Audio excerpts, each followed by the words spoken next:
ॐ भूर्भुवः स्वः तत्सवितुर्वरेण्यं भर्गो देवस्य धीमहि धियो यो नः प्रचोदयात्।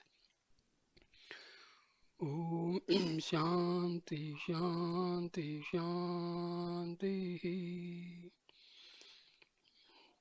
नमस्कार दोस्तों, एक वीडियो में उपनिषदों की कहानियाँ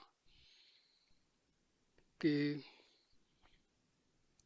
सीरियल में दे रहा हूँ। उद्दालक आरुणि के पुत्र श्वेतकेतु और उनके पिता के बीच का एक प्रकार से बातचीत है और इसका जो हेडिंग है वो है तत्वमसि।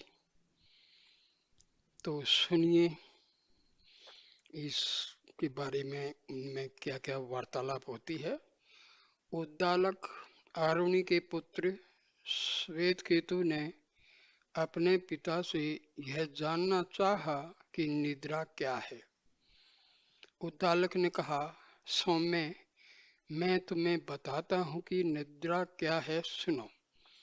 जब मनुष्य के संबंध में यह कहा जाता है कि वह सो रहा है, तो उस अवस्था में यह जानना चाहिए कि विश्व आत्मा जो सत्य है उससे उसका तादात्म्य हो गया है, अर्थात उस अवस्था में उसकी बाह्य चेतना कुछ नहीं रह जाती और वह अंतस चेतना के साथ एक रूप हो जाती है।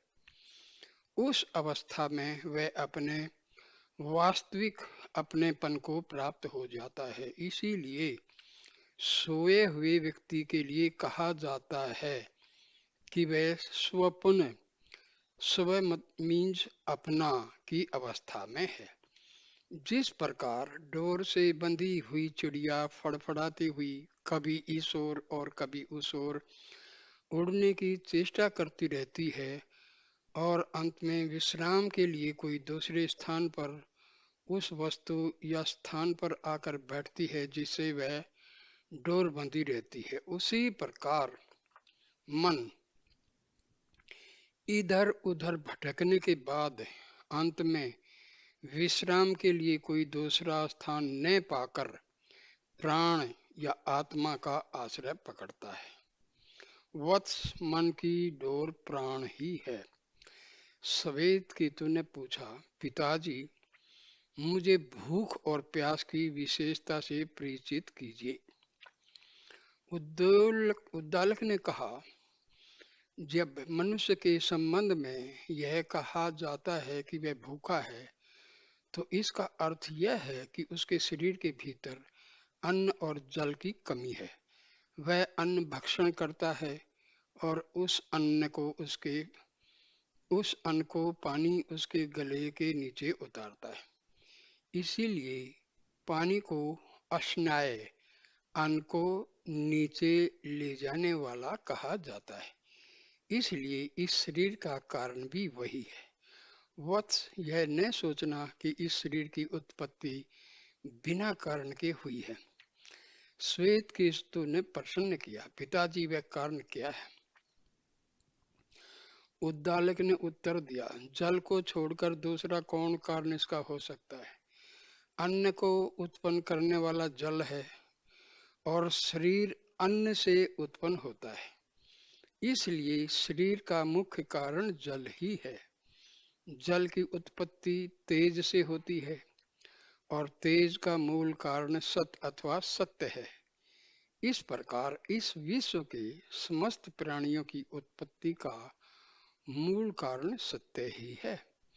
जब मनुष्य के संबंध में यह कहा जाता है कि वह प्यासा है, तो यह जानना चाहिए कि उसके शरीर में जल का अभाव है। तेज के द्वारा वह जल को अपने गले के नीचे उतारता है। इसीलिए तेज को उदन्य, पानी को ले जाने वाला कहा जाता है। इस शरीर का कारण वही है। यह न समझना कि इसकी उत्पत्ति बिना कारण के हुई है। वह कारण क्या है पिताजी? श्वेत केतु ने पूछा। उद्दालक ने कहा, जल को छोड़कर दूसरा कौन कारण इसका हो सकता है? इस प्रकार सौम्य, तुम्हें जानना चाहिए कि तेज ही जल का कारण है और तेज का कारण सत्य है। इस प्रकार इस विश्व के समस्त प्राणियों की उत्पत्ति, स्थिति और अंत का मूल कारण सत्य ही है। जब मनुष्य इस संसार को छोड़ देता है तो उसकी वाणी मन में विलीन हो जाती है, मन प्राण में विलीन हो जाता है, प्राण तेज में लीन हो जाता है और तेज पर ब्रह्म में मगन हो जाता है। समस्त विश्व का प्राण वही पर ब्रह्म है, वह पर ब्रह्म सत्य है, वही इस विश्व की आत्मा है।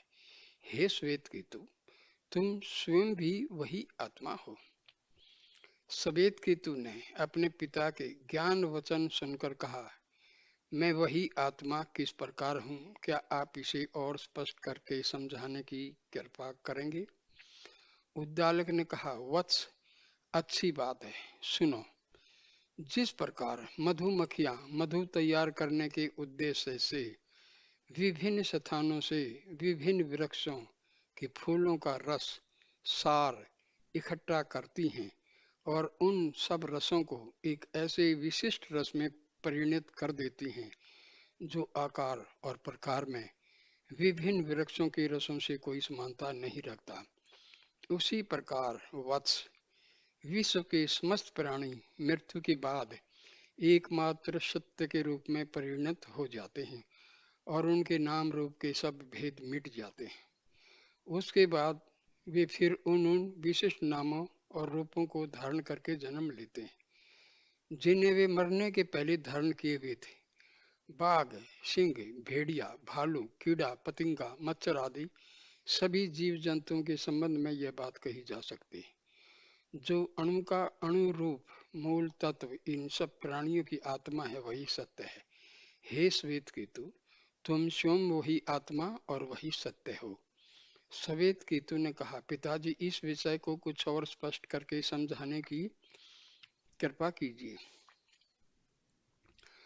उद्दालक ने कहा, अच्छी बात है वत्स, सुनो। ये नदियां पूर्व से निकलकर पश्चिम की ओर बहती हैं और उसके बाद समुद्र से क्रमशः भाप, बादल और वर्षा के रूप में परिणत होने के बाद नए शरीर से जन्म ग्रहण करके अंत में फिर समुद्र में ही जाकर विलीन होती हैं।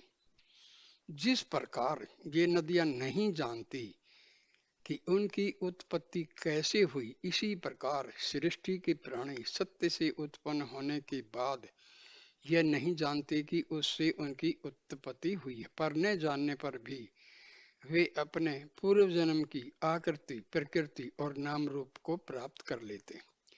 जो अणु का भी अणु रूप मूल तत्व इन सब प्राणियों की आत्मा है, वही सत्य है। हे श्वेत केतु, तुम स्वयं भी वही हो। श्वेत केतु ने कहा, पिताजी, मुझे एक बार और स्पष्ट रूप से यह समझाने की कृपा कीजिए कि प्राणी निद्रा की अवस्था में और मृत्यु की अवस्था में विश्व आत्मा में विलीन होने पर भी अपनी विशेषता क्यों नहीं खोते? उसके पिता बोले, सुनो, मैं तुम्हें समझाता हूँ। यदि किसी महान वृक्ष की जड़ पर कुल्हाड़ा से मारा जाए तो उसमें से उसके भीतर का जीवन रस टपकने लगेगा। यदि उसी वृक्ष के बीच में कुल्हाड़े से आघात किया जाए तो भी उससे जीवन रस टपकने लगेगा, और यदि उसकी चोटी पर कुल्हाड़ा चला जाए तो वहां से भी रस निकलेगा। जब तक उसमें जीवन का संचार रहेगा तब तक वह पृथ्वी से सत्व ग्रहण करता रहेगा। पर जब एक शाखा जीवन से रहित हो जाएगी तो वह सूख जाएगी। जब दूसरी शाखा जीवन से शून्य हो जाएगी तो वह भी सूख जाएगी। अंत में जब संपूर्ण वृक्ष जीवन रस से रहित हो जाएगा तब वह पूरे का पूरा सूख जाएगा। तुम यह जानने रहो कि जब इस शरीर से जीवन चला जाता है तब शरीर अवश्य मर जाता है, किंतु जीवन नहीं मरता। वह जीवन जो इस शरीर का आत्मा है, सत्य है। सत्य ही विश्व की आत्मा है। हे श्वेत केतु, तुम स्वयं भी वही आत्मा हो। श्वेत केतु के मन में फिर भी कुछ शंकाएं बनी रह गई। उसकी ज्ञान पिपासा की पूर्ण तृप्ति तब भी नहीं हुई। उसने अपने पिता से कहा, पिताजी आप क्या यह बताने की कृपा करेंगे कि अदृश्य और नाम रूप रहित सत्य से सृष्टि की उत्पत्ति और विकास कैसे होता है। उसके पिता बोले, अच्छी बात है, पहले तुम मेरे लिए वट वृक्ष का एक फल लाओ। श्वेत केतु पास ही एक वट वृक्ष से फल तोड़कर ले आया और बोला, पिताजी लीजिए, यह है वट वृक्ष का फल। उद्दालक ने कहा, इस फल को तोड़ो। श्वेत केतु उसे तोड़कर बोला, लीजिए मैंने तोड़ दिया है। उसके पिता ने पूछा, इसके भीतर तुमने क्या पाया? छोटे छोटे बीज। उद्दालक ने कहा, इनमें से एक बीज को भी तोड़ डालो। श्वेत केतु बीज को तोड़ने के बाद बोला, लीजिए मैंने बीज भी तोड़ दिया। इस बीज के भीतर तुमने क्या देखा? श्वेत केतु ने कहा, कुछ भी नहीं। तब उद्दालक ने समझा, है बेटा, इस कुछ नहीं से ही महान वटवृक्ष की उत्पत्ति हुई है। उसी प्रकार जो सत्य या सत्य तुम्हें अदृश्य और नाम रूप से रहित है, उसी से इतनी विराट सृष्टि खड़ी हुई है, वह सत्य ही आत्मा है। और हे श्वेत केतु, तुम स्वयं भी वही हो। श्वेत केतु ने इतनी बातें सुनने के बाद कहा, पिताजी क्या आप मुझे यह समझाने की कृपा करेंगे कि सत्य से सृष्टि की उत्पत्ति होने पर भी वह स्थायी क्यों नहीं रहती? उद्यालक अरुणी बोले, अच्छी बात है, मैं समझाऊंगा, पर पहले तुम एक काम करो, पानी में कुछ नमक डालकर रख दो, फिर कल सुबह उसे लेकर मेरे पास आओ। श्वेत केतु ने वैसा ही किया। दूसरे दिन प्रातःकाल वह वही नमक डाला हुआ पानी लेकर अपने पिता के पास पहुंचा। उसके पिता ने कहा, जो नमक तुमने इस पानी में छोड़ा था उसे खोज निकालो। पर चूंकि वह नमक पानी में घुल गया था, इसलिए श्वेत केतु उसे निकाल नहीं सका। तब उद्दालक ने कहा, सौम्य, इस पानी के ऊपर का थोड़ा भाग चख लो। श्वेत केतु ने वैसा ही किया। उद्दालक ने कहा, तुमने इस पानी का स्वाद कैसा पाया? श्वेत केतु ने बोला, पिताजी यह नमकीन है, आप थोड़ा सा बीच के भाग में से चखो। श्वेत केतु ने उसे चखा। इसका स्वाद तुम्हें कैसा लगा? उद्दालक ने पूछा। श्वेत केतु का ज्ञान जब इस हद तक बढ़ा तो उसे उस अनंत रहस्य आत्मा के संबंध में और अधिक विशद ज्ञान प्राप्त करने की इच्छा हुई। उसने अपने पिता से कहा, पिताजी नमक जिस प्रकार अदृश्य होने पर भी जीव द्वारा अनुभव हो सकता है, उसी प्रकार विश्व का कारण जो आत्मा है, इंद्रियों द्वारा अनुभव गम्य न होने पर भी मन तथा बुद्धि द्वारा कैसे अनुभूत हो सकता है, इस विषय को समझाने की कृपा कीजिए। मैं जान गया हूँ कि जब तक मैं इस आत्मा का अनुभव नहीं कर पाता तब तक मेरा कल्याण नहीं है, पर मैं यह जानना चाहता कि उसके अनुभव का साधन क्या है। पिता ने कहा, सौम्य, अच्छी बात है, मैं तुम्हें यह भी समझाता हूँ, ध्यान से सुनो। यदि गंधार देश के किसी पुरुष की आंखों में पट्टी बांधकर उसे वहां से दूर किसी निर्जन स्थान में छोड़ दिया जाए, तो वह यह चिल्लाकर समस्त दिशाओं को गुंजा देता है कि मेरी आंखों में पट्टी बंधी हुई है, मुझे इस अवस्था में यहाँ अकेला छोड़ दिया गया है। तब कोई दयालु पुरुष आकर उसकी आंखों की पट्टी खोलकर स्वभावतः उसे कहेगा, गंधार देश का मार्ग यह है, तुम इस रास्ते से होकर वहां जाओ। तब वह मनुष्य जिसकी आंखों में पट्टी बांध दी गई थी, गांव गांव में मार्ग पूछता हुआ गंधार पहुंच जाएगा। इसी प्रकार सच्चे ज्ञान की इच्छा रखने वाला मनुष्य योग्य गुरु को पाकर आत्मा प्राप्त करने का मार्ग जान लेता है और तब तक चैन नहीं लेता जब तक समस्त सांसारिक बंधनों से मुक्त होकर चरम सत्य मोक्ष को प्राप्त नहीं कर लेता। विश्व की अनुरूप आत्मा यही सत्य है। हे श्वेत केतु, तुम स्वयं भी वही हो। श्वेत केतु ने कहा, पिताजी आप कृपा करके फिर एक बार दृष्टांत द्वारा यह समझाइए कि यह सत्य कैसे प्राप्त किया जा सकता है। उसके पिता ने कहा, अच्छी बात है, मैं और दृष्टांत द्वारा अपनी बात स्पष्ट करूंगा। जब कोई व्यक्ति रोग से पीड़ित होकर मरणासन अवस्था में होता है तो उसके संबंधी उसकी परिचर्या के लिए उसे घेरे रहते हैं और उससे पूछते हैं मुझे पहचान रहे हो, मुझे पहचान रहे हो। वह उन्हें पहचानता है, पर बाद में जब उसकी वाणी मन में लीन हो जाती है, मन प्राण में लीन हो जाता है, प्राण तेज में लय हो जाता है और तेज आत्मा में लय हो जाता है, तब वह किसी को भी नहीं पहचान पाता। जिस अनुरूप आत्मा में ये सब तत्व लीन हो जाते हैं, वही परम सत्य है। हे श्वेत केतु, तुम वही हो। श्वेत केतु ने कहा, पिताजी अब कृपा करके यह समझाइए कि ज्ञानहीन मनुष्य मरने के बाद भी फिर क्यों इस संसार में लौट आता है, और ज्ञानी मुक्त होकर क्यों नहीं लौटता। मृत और मुक्त दोनों प्रकार के व्यक्ति जब आत्मा में लय हो जाते हैं, तो फिर ये अंतर क्यों। उद्दालक ने कहा, अच्छी बात है, मैं तुम्हें एक दूसरे दृष्टांत द्वारा यह बात समझाऊंगा। वत्स, जब कोई व्यक्ति चोरी के संदेह पर पकड़ा जाता है और न्यायाधीश के आगे बंदी अवस्था में लाया जाता है, तो न्यायाधीश उससे कहता है तुमने चोरी की है, इसलिए तुम्हें दंड दिया जाएगा। वह अस्वीकार करता है। इस पर न्यायाधीश अपने नौकरों को आदेश देता है, इसके लिए कुल्हाड़ी भट्ठी में गर्म करो, जब वह लाल हो जाए तो लाओ। जब भट्ठी में गर्म की हुई आग की तरह लाल कुल्हाड़ी लाई जाती है, तो अभियुक्त से उसे पकड़ने के लिए कहा जाता है। यदि उस व्यक्ति ने सचमुच चोरी की हो और झूठ बोलकर अपनी रक्षा करना चाहता है, तो कुल्हाड़ी के जलते हुए फल को पकड़ते हुए उसका हाथ जलकर नष्ट हो जाता है। पर यदि उसने चोरी न की हो, तो सत्य बोलने और अपनी आत्मा को सत्य से छा देने के कारण उसे पकड़ने पर भी उसका हाथ नहीं जलता, उस बंधन से मुक्ति मिल जाती है।